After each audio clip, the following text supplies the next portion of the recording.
SNS상에 지나치게 선정화된 게임 광고가 미성년자들에게 무방비하게 노출되며 사회적인 문제로 대두되고 있다. 폭력성과 지나친 선정성이 큰 문제로 여겨지는데 여성 캐릭터를 음식에 빗대어 표현하고 심지어 성상품화하여 캐릭터의 신체 사이즈를 달아놓는 등 보는 이들의 눈살을 찌푸리게 하고 있다. 심지어 광고에는 일본의 실제 포르노 배우가 등장하기도 해서 제한 없는 인터넷 게임 광고의 수위 조절이 절실히 요구되는 상황이다. 게임 자체는 등급이 나뉘어 연령대에 따른 접근이 가능하지만 게임 광고에는 연령 제한이 없어 누구나 볼 수 있다. 또 게임 광고는 사전 심의 대상이 아니라 문제가 있어도 추후 제재 조치를 취하는 것이 현실이다. 실제 어느 한 게임은 등급 분류와 다른 게임 내용 그리고 허위 광고를 한 이유로 뒤늦게 광고 제재를 받아 논란이 되기도 했다. 더군다나 등급 심의를 받지 않고 중국에서 만들어진 뒤 무분별하게 유포되는 불법 게임물 관련 광고도 SNS상에 성행하고 있어 이에 대한 법적 규제가 절실한 상황인데 지난 2018년 게임 광고물을 사전 심의하는 게임산업법 개정안이 국회에 발의됐지만 여전히 국회 문턱을 넘지 못하며 노이즈 마케팅 덕을 본 게임들은 계속해서 자극적인 광고를 뿌리고 있다. 도를 넘어선 게임 광고, 법적 규제 방안은 없는 것인가?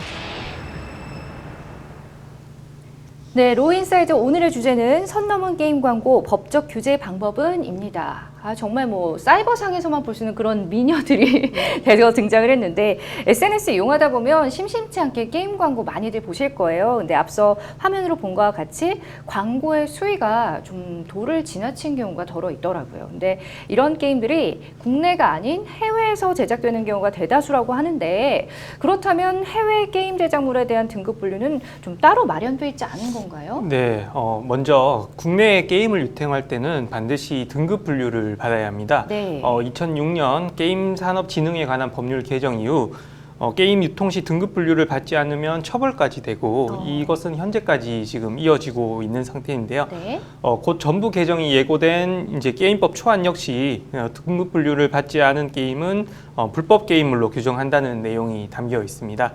그러나 글로벌 플랫폼 스팀에 유통하는 해외 게임은 관행적으로 심의를 받지 않고 이제 서비스를 되어 왔습니다. 때문에 선정적이고 이제 폭력적인 불법 게임물이 계속 유통되고 있는 현실인데요.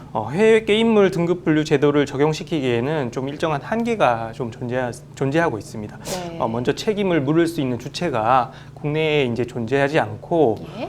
또 국내법을 뭐 역외 사업자에게까지 적용할 수 있느냐 하는 그런 그 좀 회의적인 시각이 존재하는 것이죠. 그래서 이렇기 때문에 아직까지 해외 게임물에는 이제 등급 분류 제도를 마련하지 않고 있는 실정입니다. 해외에서 게임을 많이 만들어내는데 네. 아직까지는 좀 제재가 미비하군요. 네, 그렇습니다. 그러면 제재 조치를 가할 수 있는 불법 게임물은 어떤 것으로 보고 있나요? 네, 게임산업진흥에 관한 법률 제32조에 따르면 누구든지 다음 각 호에 해당하는 게임물을 제작 또는 반입하여서는 아니 된다라고 규정하고요. 예. 세부적으로는 반국가적인 행동을 묘사하거나 역사적 사실을 왜곡한 경우 존비 속에 대한 폭행, 살인 등 가족 윤리의 훼손 등을 해칠 우려가 있는 콘텐츠, 또 범죄, 폭력, 음란 등을 지나치게 묘사하여 사회 질서를 문란하게 할 우려가 있는 콘텐츠를 불법 게임물로 간주해서 유통을 금지하고 있습니다. 그렇군요. 그런데 해외와는 달리 좀 국내 게임 심의 제도가 너무 엄격한 것 아니냐라는 그런 일각의 의견이 있다고 하는데 박 변호사님은 어떤 면에서 이런 의견이 나왔다고 보세요? 네, 먼저 뭐 법으로 이제 게임에 대한 사전 심의를 의무화한 곳은 이제 우리나라 외에 중국, 태국, 호주, 독일 정도뿐입니다. 또 도서, 음악, 방송 등 다른 문화 콘텐츠는 이제 사전 심의 없이 이제 진행되는 것과 달리 게임의 경우 사전 심의를 거쳐야 배포될 수 있는 것입니다. 네. 이 때문에 이제 구글과 애플은 지난 2010년 국내 심의 제도 때문에 자사 오픈 마켓 내 게임 카테고리를 폐쇄했다가 2011년 모바일 게임 자체 등급 분류 기준이 바뀌면서 해당 서비스를 재개했습니다. 한편 페이스북은 등급 분류 문제로 2014년 8월부터 현재까지 게임 서비스를 제공하지 않고 있는 실정입니다. 근데 아무래도 그 선정적인 게임 광고가 좀 큰 문제가 아닐까 싶은데 15세 이용가인 게임 광고도 좀 선을 넘는 성정적인 영상이라든지 문구가 게재되는 등 청소년들이 좀 무방비하게 노출이 되고 있는 것 같습니다. 이에 대한 법적 규제는 따로 마련이 돼 있나요? 예, 있기는 하지만 미비하다는 것이 전문가들의 의견입니다. 해외 불법 게임 업계에서는 자극적인 광고가 흥행 공식 중에 하나로 자리 잡고 있는데요. 현재 관련 법규를 어긴다 하더라도 과태료 수준이고 과태료는 또 1,000만 원 이하에 불과하기 때문에 실질적으로 그들이 벌어들이는 수익을 봤을 때 구글 스토어 상위 랭킹 게임이 월 평균 30 내지 50억 원의 매출을 올린다고 하면은 사실 과태료는 그리 무시할 그러네요. 부분인 거죠. 그래서 전혀 운영상에 타격을 미치지 않는 금액이라고 합니다. 때문에 국내 게임 관계자들은 이미 법과 도덕성에 준해서 광고를 제작하고 있음에도 불구하고 해외의 저질 게임 광고로 인해서 피해를 호소하고 있는 상황이라고 합니다. 오히려 해외 때문에 피해를 보고 있다. 이미 지난 2018년에 게임 광고 사전 심의제 법안이 발의가 됐는데 아직까지 계류 중인 것으로 알고 있습니다. 국내 게임 업체는 앞서 말씀하신 바와 같이 이미 우린 잘하고 있는데 왜 그러냐 이런 반응으로 이 법안에 좀 반발을 하고 있는 상황인데 두 분께서는 게임 사전 광고 심의제 필요하다고 보시는지 박 변호사님 의견 부탁드릴게요. 예. 필요성에 대해서는 저도 충분히 공감하고 있습니다. 앞서 네. 영상에서도 보셨듯이 좀 도를 지나친 이제 광고물들이 무분별하게 지금 나오고 있는 실정인데요.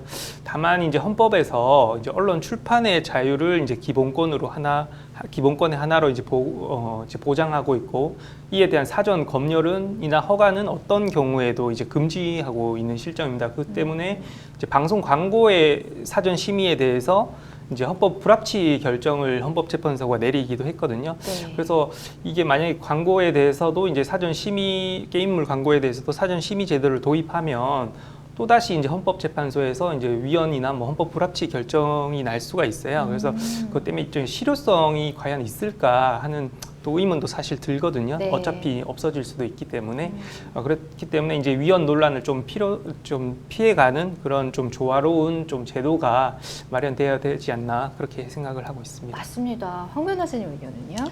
예, 일단 이런 광고는 지금 현실적으로 유튜브 동영상을 보거나 아니면 SNS를 할 때 예기치 않게 예상하지 못한 순간에 팝업으로 뜨는 경우가 많아서 사람들의 나이에 관계없이 보는 시청자가 어떤 사람인지에 관계없이 무차별적으로 노출되는 것이 가장 큰 문제인 것 같은데요. 네. 최근에 엠번방 사건이라든지 잇따른 성범죄 사건을 봤을 때는 결국은 이런 것이 시발점이 아닌가 싶습니다. 여성을 성상품화한다거나 심지어 아동을 성상품화한다거나 하는 그런 내용이 사소한 광고에도 들어갈 수 있다는 거죠. 그것이 일파만파되어서 이제 나쁜 범죄로까지 이어지는 건데 변호사님 말씀하셨던 것처럼 위헌의 소지가 있긴 있습니다. 사전 심의를 한다는 게 위헌의 소지가 있음에도 불구하고 일단 심의는 저는 필요하다라고 보고요. 예. 다만 방법이나 운용상 측면에서 영상물의 시청자에 대해서 성인이 볼 수 있는 것에 하나여만 그 영상을 틀 수 있도록 한다든지 이런 방법적인 고민을 하여야 되는 부분이라고 네네. 생각하고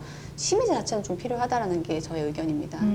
두 분의 또 말씀을 듣고 보니까 좀 상황이 좀 심각하고 좀 안타깝긴 해요. 네, 때문에 이제 정부에서 게임산업진흥 종합계획을 발표했다고 하는데 어떤 내용을 담고 있나요? 네, 발표된 내용에는 게임 이용자의 권익 보호 및 그 게임 이용자의 게임 향유권, 게임 사업자의 이용자 보호 의무 등을 이제 법률에 명시하고 있고 네. 또 앞서 계속 저희도 문제로 지적했던 국내 법인이 아닌 해외 게임 사업자에 대한 국내 대리인 지정 제도를 도입할 예정입니다. 특히 확률형 아이템에 대해 아이템 종류, 확률 정보 등의 이제 표시 의무 부과 근거를 마련하고 지나친 선전성 등 올바른 게임 이용을 해치는 게임 광고도 제한해 나간다는 계획입니다. 정부는 또 올바른 게임 문화 조성을 위해 게임에 대한 인식 제고 교육을 강화하고 가족 중심의 게임 문화 축제를 개최하는 한편 게임 과몰입 치유를 위한 기반 시설의 기능을 강화한다는 계획입니다. 네, 그 SNS로 무작위로 떠도는 게임 광고에 청소년들에게 무방비하게 노출돼 있다. 이게 가장 큰 문제점인 것 같습니다. 좀 실효성 있는 관련 법안이 조속히 마련이 돼서 안전하고 건전한 게임 문화가 하루빨리 정착됐으면 좋겠네요. 여러분은 지금 생방송 법률상담과 함께하고 계십니다.